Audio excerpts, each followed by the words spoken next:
morning everybody, and welcome to my second day's riding with Giant's Full E Plus Pro e-bike. Now we're at Riverhead Forest and I haven't ridden out here before. The trail network is huge. I think there's around about 120 plus trails here and it covers a massive area. So I thought today would be the ideal day to put this thing through its paces so I can check out the trails here and see what I like.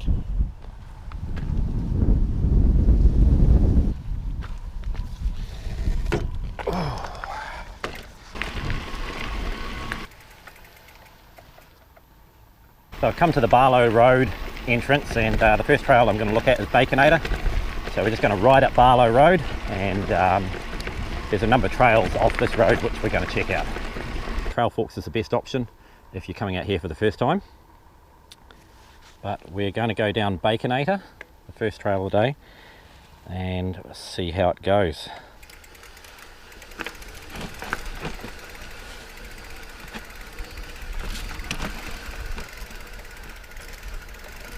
Lots of loose pine needles, and it's wet. It's been raining overnight by the looks of things. So like I say, this isn't going to be a hero thing, this is going to be just a scouting mission.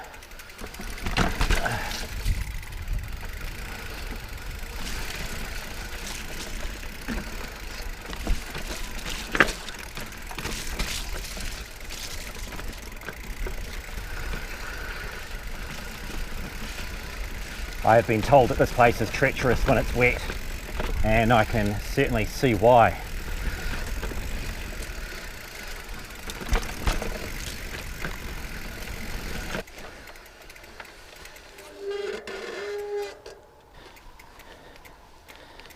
Very slippery underfoot. No, like it's just slid away from me. Graceful? Probably not, but I didn't end up on my ass. It's not going to be much fun hiker biking this thing over downed trees. Should have come out to this place in the middle of summer when it was a lot drier.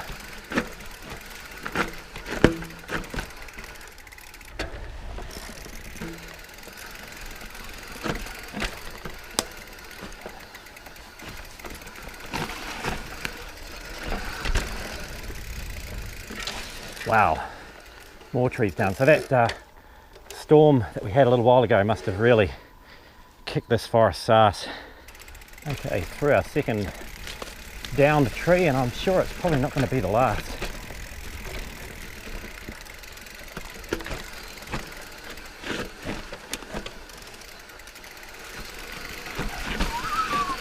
Oh, get some traction.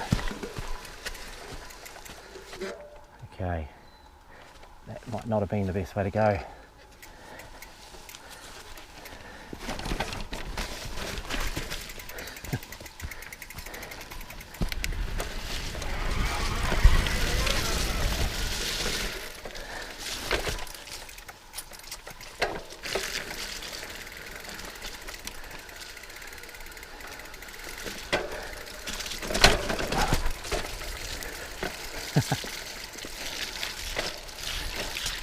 Just a bloody swamp.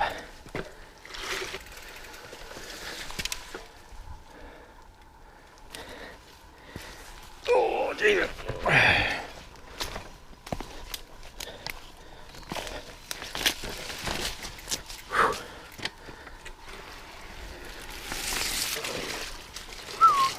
I'm just wheel spinning, not getting anywhere.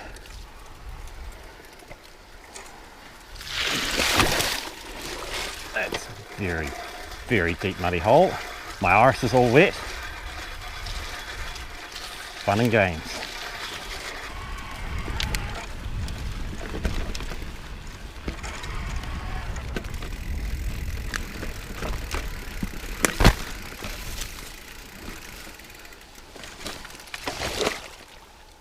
Jesus. Is there no end to the sludge? What has the past couple of weeks with the Giant's Full E-Pro taught me about e-bikes in general? Well, they're for anybody. not just for old people, as is the stigma that has been going around. And you've got to remember that e-bikes don't take pedalling out of the equation completely. You still have to do the work. They just help, they assist, and I think e-bikes should actually be called EA bikes, because electrically assist rather than just pure electric. It gives people the wrong idea that you're actually not doing any work, because you really are.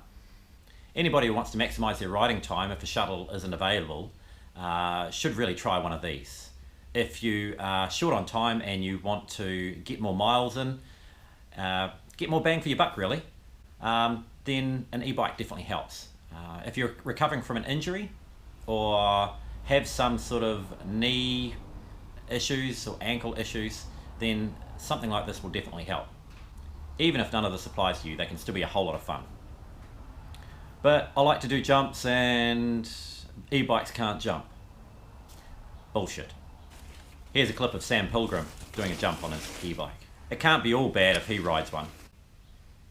And I could totally see something like the full e-Pro in the garage alongside a rain for more gravity-based days, or when I'm riding shuttles at 440 or something like that. That'd be the best of both worlds for me. Hit the trails on the e-bike, get lots of riding time in, gravity, downhill stuff, use an enduro-based bike. It's a pretty good bike for exploring if you, you know, are in trails that you haven't been in before. You know, you're not going to run out of energy.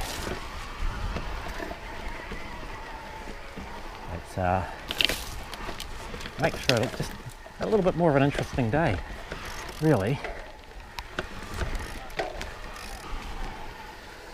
Okay.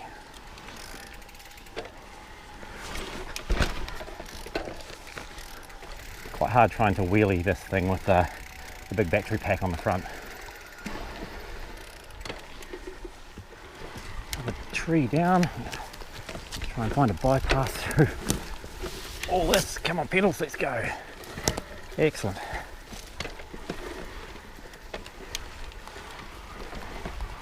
Love it.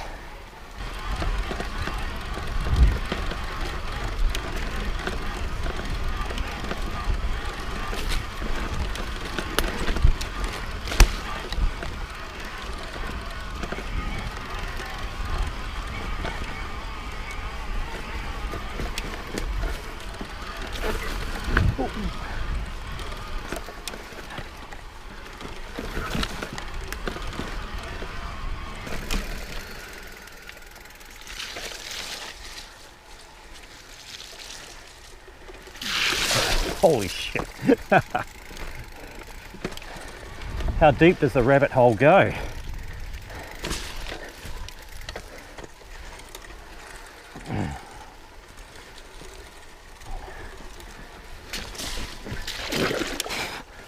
Fucking sinkhole. Talk about adventure time. This is cool. This is cool. Not how I envisaged the day turning out, but interesting nonetheless. Where are we going from here? That points back up and that goes home. I don't know. Do I give it another go? That wasn't so bad. Fuck it, why not? Let's go visit Samtastic, eh? I've actually covered more miles in the past couple of weeks on the full E than I average usually in a month on my Trance. And that's really helped with my fitness. I've used it to drop my car off to the workshop, and I've ridden it back home. I've used it to explore my local neighbourhood and get out and see some sights, and I've even used it to ride up my local volcano, which you'll see in a upcoming episode.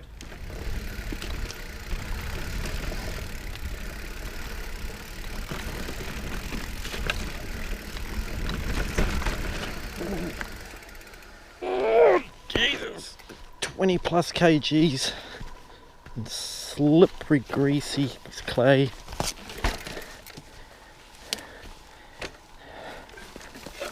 And we're away again.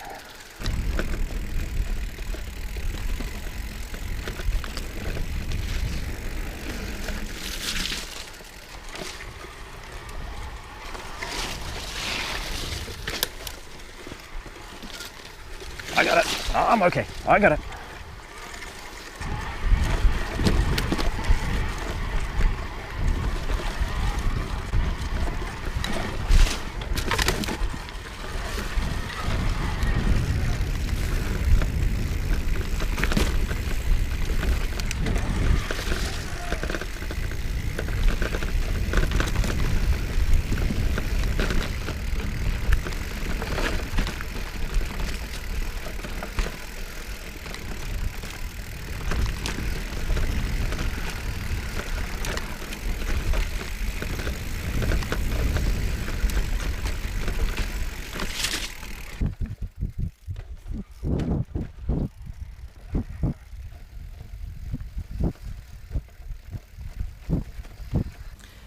So let's take a look at what I've learnt about the full E Plus Pro in the past couple of weeks. Firstly, we're going to start with the motor. Now that thing has got a ton of grunt, and the torque that you can lay down coming out of corners is fabulous. One full turn of the cranks and you're back up to full speed. It's really been quite an eye-opener, and it makes you feel like you're more of an athlete than you actually are, in my case anyway. Battery life is really good. I haven't got to the end of the battery life in a day's riding, and you know, I've had it mostly on the full power mode because I really just enjoy the extra power that you get. So the range that you can get from the battery is 55 kilometers in full power mode and 130 kilometers in economy mode, and that's going to be more than necessary for most riders for a day's riding. And as far as the motor noise goes that I experienced, well, I haven't been able to ride anything else on the market yet, so I can't really compare it. Sure, after getting back on this thing this morning, it was virtually silent in comparison, but you know, it's one of the trade-offs you have. If you're riding an e-bike, there's going to be a little bit of noise, I guess. So the drivetrain. Now, a few people have made comments about why the hell would you have a 2x on there, and yes, I used the big chainring for 99% of the time. I think you'd only need the small chainring if you were hanging out with mountain goats and going up stuff that's near vertical. Personally, I would throw a 1x on it and a wider cassette on the back, and that would be plenty of range for me. Now the suspension. So I found the suspension adequate for this test, and I'm sure it would have been better if I had set it up properly. Now I based my numbers on my current trance, and I added about 10 to 15 psi into the front and rear, just to counter for the extra weight of the bike. It wasn't optimal, but it certainly did okay. I only bottomed out once, and that was coming off a bit of a drop at speed. So the two main gripes that I have with this bike are minimal really, and the first one is the tyres. The Recons probably not suited to this bike, and I'd personally get them switched out as soon as I got it. I'd opt for something with a bit more grip and a little bit more of a chunkier tread, especially because you're laying down so much torque. Secondly, and this is me being a bit nitpicky, the name. Now that is a mouthful. Giant Full E Plus Pro 1. You know, I'm just going to call it the Full E because it is a whole lot easier to say, and it's a whole lot easier for me to remember.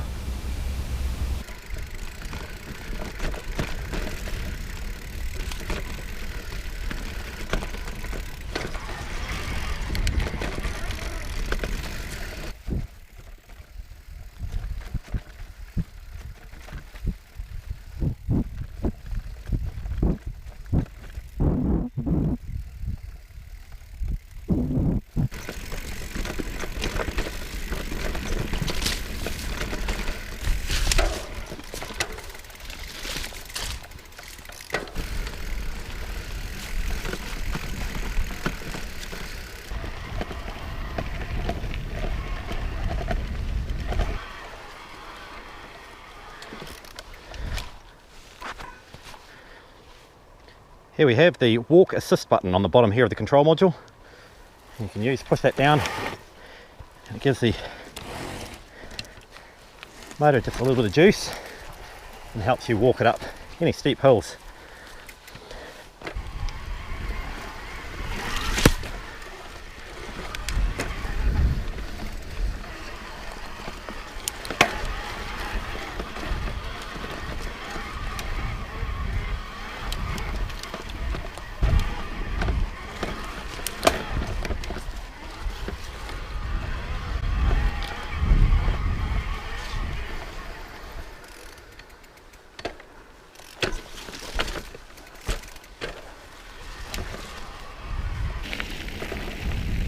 So that's me done for the day. I probably wouldn't have ridden as much as I did today if I hadn't have been on the full E, because I probably would have just got pissed off with pedaling everywhere and not having a lot of downhill fun. The past couple of episodes have definitely sparked some dialogue in the comment section of my videos, and that's been great to see. There's been a lot of positive comments. There's been a couple of people there who say e-bikes are not for them, but that's fine, you know, each to their own. And good on you, you know, keep on pedaling, and we will too.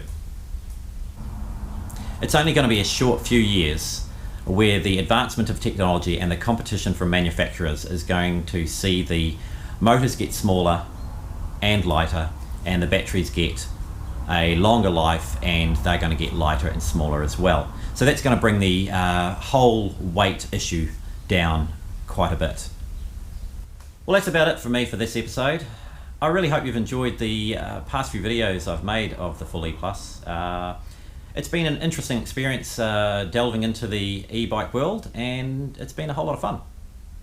But for now, it's time for me to get back on the trance. So until next time, I'll see you later.